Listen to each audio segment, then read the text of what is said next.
Nah, yang paling aneh adalah mengapa ini didekati dari tindak pidana sampai ingin memeriksa Habib Rizik dan lain sebagainya, yang kita tahu baru saja beristirahat di Rumah Sakit Umi. Itu pun kabar terakhir katanya yang bersangkutan sudah pergi. Dalam tanda kutip sudah kabur dari rumah sakit itu karena dikejar-kejar oleh wali kota Bogor dan aparatnya.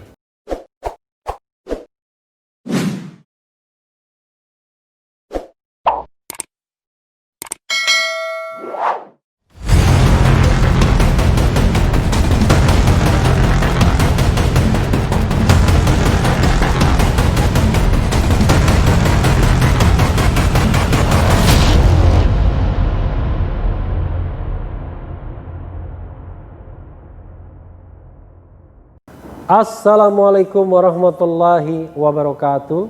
Sobat RH sekalian, jumpa lagi kita di channel yang keren ini, Keren Cadas. Nah, kali ini saya mau menguber soal berita yang hangat belakangan ini, soal rencana pemeriksaan Habib Rizik Syihab ya, HRS Habib Rizik. Ini ada berita sebagaimana dilansir oleh jpnn.com, masa PA 212 bakal tumpah ruah kawal pemeriksaan Habib Rizik. Jadi masa 212 itu masa yang pertama kali kumpul di peringatan 212 ya, demonstrasi besar-besaran tahun 2016. Reuni 2017, 2018, 2019, dan 2020 ini karena COVID-19 hanya akan melakukan pertemuan 100 tokoh secara virtual ya. Hanya beberapa yang bertemu secara fisik. Saya bacakan ya.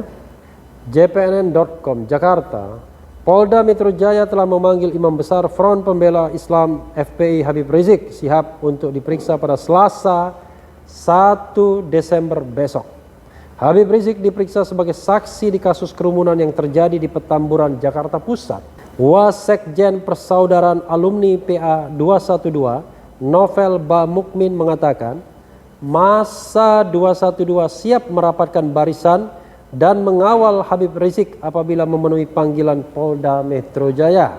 Jadi, nanti kalau HRS Habib Rizik Syihab penuhi panggilan ke Polda Metro Jaya, maka bisa terjadi umat akan tumpah ruah turun ke jalan mengawal pemeriksaan, ujar Novel ketika dikonfirmasi Senin 30 November. Atas hal itu Novel berharap kepolisian bisa membatalkan rencana pemeriksaan Habib Rizik yang baru pulang dari Rumah Sakit Umi Bogor, Jawa Barat itu. Pasalnya, pengusutan kasus ini hanya membuat gaduh di tengah pandemi COVID-19. Itu yang hanya membuat kegaduhan serta justru melanggar prokes itu sendiri, karena seharusnya Kapolda sudah tahu konsekuensinya dampak pemanggilan yang tidak berkeadilan itu, tegas Novel. Diketahui Habib Rizik diminta hadir di Polda Metro Jaya pada Selasa 1 Desember besok. Tak hanya Habib Rizik, menantunya yaitu Hanif Alatas juga dipanggil pada waktu yang sama untuk diperiksa kasus kerumunan di Petamburan, Jakarta Pusat. Ya, sobat era sekalian ya. Kalau kita melihat kasus ini, maka begini. Kalau kita bicara mengenai kerumunan selama COVID-19 ini, maka kerumunan itu terjadi di mana-mana. Tidak hanya di Petamburan. Yang lebih spektakuler sesungguhnya terjadi juga ketika menjemput Habib Rizik di Bandara Soekarno-Hatta. Beliau juga ke Megamendung. Terjadi juga kerumunan di beberapa tempat ya. Baru-baru ini pengajian siapa itu, Buya Uci atau apa, yang juga memunculkan kerumunan. Ada video viral misalnya di sebuah tempat, itu sepertinya kafe begitu, yang juga berdekat-dekatan dan dihadiri oleh pejabat publik atau pejabat negara. Jadi banyak sekali kasus atau peristiwa berkumpul orang-orang, dan itu semua potensial akan membuat klaster baru penyebaran COVID-19. Jadi tidak hanya masalah Habib Rizik saja. Oke. Itu satu soal. Soal berikutnya adalah kalau kita melihat kasus kerumunan dan kemudian pendekatannya adalah tindak pidana, saya merasa kok kurang tepat ya. Harusnya pendekatannya bukan tindak pidana. Ya, pendekatannya adalah bagaimana mengatasi kalau memang kerumunan itu memunculkan katakanlah klaster baru. Ada 1-2 orang yang terjangkit terkena COVID-19 dan ya mau tidak mau harus ada tracing, penelusuran jejak. Dan itu berlaku kepada siapa saja. Nah, yang paling aneh adalah mengapa ini didekati dari tindak pidana sampai ingin memeriksa Habib Rizik dan lain sebagainya, yang kita tahu baru saja beristirahat di Rumah Sakit Umi. Itu pun kabar terakhir katanya yang bersangkutan sudah pergi dalam tanda kutip sudah kabur dari rumah sakit itu karena dikejar-kejar oleh wali kota Bogor dan aparatnya ya. Di sini memang it is a question mark ya, pertanyaan besar. Apakah Habib Rizik terjangkit COVID-19 atau tidak? Bagaimana dengan pemeriksaan yang dia lakukan? Persoalannya adalah yang bersangkutan tidak mau membuka medical recordnya dan itu adalah hak yang bersangkutan. Tetapi hal yang pasti adalah sesungguhnya rekonsiliasinya adalah Satgas COVID-19 bisa menemui Habib Rizik dan katakanlah secara closed door mengonfirmasi mengenai tes yang sudah pernah dilakukan. Kalau memang benar COVID-19 ya mau tidak mau harus diisolasi. Hanya saya paham sobat era sekalian, yang dikhawatirkan orang semacam Habib Rizik dan juga isu yang berkembang di publik yang tentu harus diklarifikasi. Salah satu isu yang berkembang adalah soal rekayasa COVID-19. Nah, ini hal yang harus dipikirkan ya. Ada istilah di-COVID-kan. Saya tidak yakin hal seperti itu sesungguhnya. Tidak pernah yakin bahwa ada sebagian dari kasus COVID itu karena rekayasa, karena orang di-COVID-kan, karena ada industri rumah sakit yang atau industri kesehatan yang sedang growing up sekarang ini, sehingga cerita COVID ini menurut istilah Babe Ridwan Zaidi harus tetap dipertahankan ya mungkin sampai 2024 karena investasi itu sudah begitu besar. Saya sendiri terus terang tidak yakin, tapi tidak yakin juga bahwa ada 100% trust, kepercayaan. Nah, saya paham logika yang ada di kepala Habib Rizik.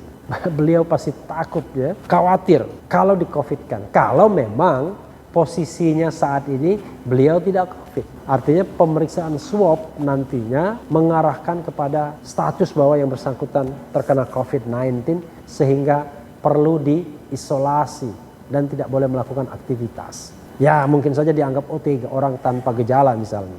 Tapi kalau yang bersangkutan hasil tesnya COVID-19, ya beliau juga barangkali juga tidak ingin dieksploitasi. Jadi maju kena, mundur kena. Makanya kemudian terkesan kucing-kucingan ya. Terkesan bahwa beliau menghindari baik itu wali kota Bogor Bima Arya Sugiarto ya dan pasukannya ya maupun pihak Badan Nasional Penanggulangan Bencana. Yang paling benar adalah harus ada dua pihak yang dipertemukan dan sama punya trust, baik dari pihak BNPB ya yang merupakan leading sektor penanggulangan bencana dan COVID-19 dianggap bencana nasional, dengan Habib Rizik sebagai orang yang dicurigai terkena COVID-19. Nah, belum selesai cerita tentang COVID-19 itu, tiba-tiba ada panggilan untuk diperiksa di Polda Metro Jaya. Panggilannya tanggal 1/12 ya, tanggal 1 Desember. Berarti ya saat video ini ditayangkan. Nah, kalau status ke-COVID-annya tidak jelas, ya bagaimana bisa memenuhi panggilan? Jadi sobat era sekalian, saya sendiri berpikir ya sebaiknya memang harus ada penjembatan antara Habib Rizik dan Satgas COVID-19.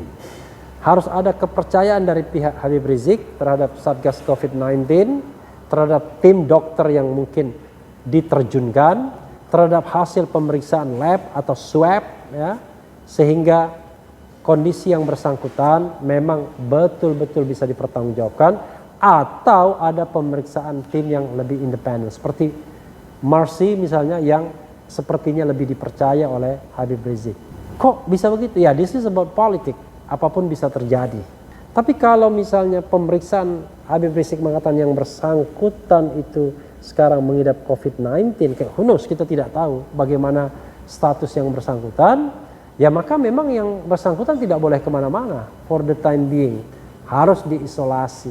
Karena itu memang perlu kejelasan. Nah, saya termasuk orang yang mengatakan bahwa memang harus ada sebuah langkah-langkah yang bijak, tetapi juga menaati hukum yang ada.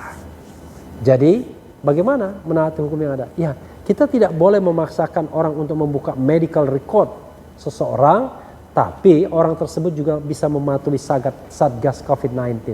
Persoalannya adalah kalau misalnya bertemu dengan Satgas COVID-19, apakah ada trust di situ, ada kepercayaan, dan kalau misalnya medical recordnya mau dibuka di depan Satgas COVID-19, apakah dijamin itu tidak akan bocor ke masyarakat? Ya, walaupun sesungguhnya ya, kalau memang benar-benar COVID-19 kan tidak apa-apa juga. Karena kita tahu bahwa itu mendera beberapa pejabat. Ya, walaupun ada isu mengatakan beberapa menteri COVID-19 tapi disembunyikan. Hanya masalahnya adalah kalau harus dirawat di rumah sakit dan itu rumah sakit khusus COVID-19, lagi-lagi soal trust, sobat era sekalian. Memang gak enak ya jadi orang yang seperti dibidik semacam HRS ini. Maju kena, mundur kena.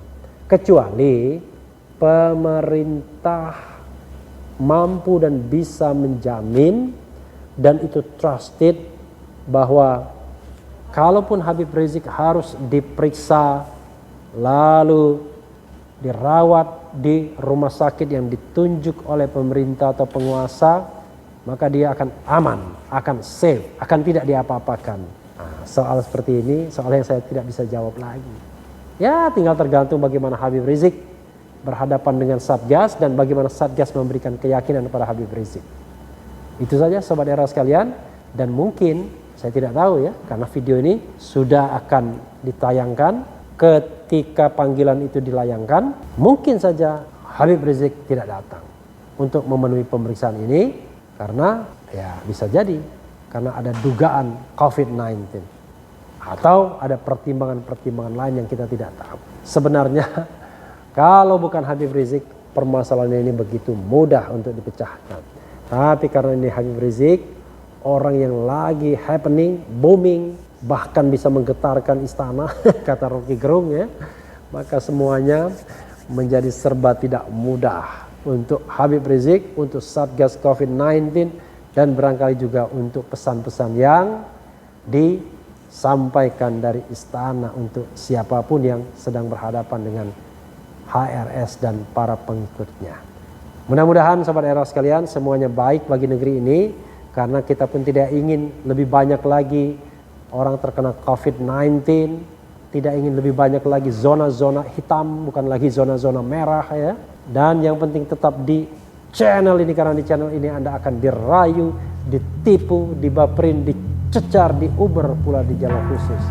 Karena channel ini adalah channel yang mengancam, memeras, dan membenci. Jangan lupa subscribe, like, comment, and share.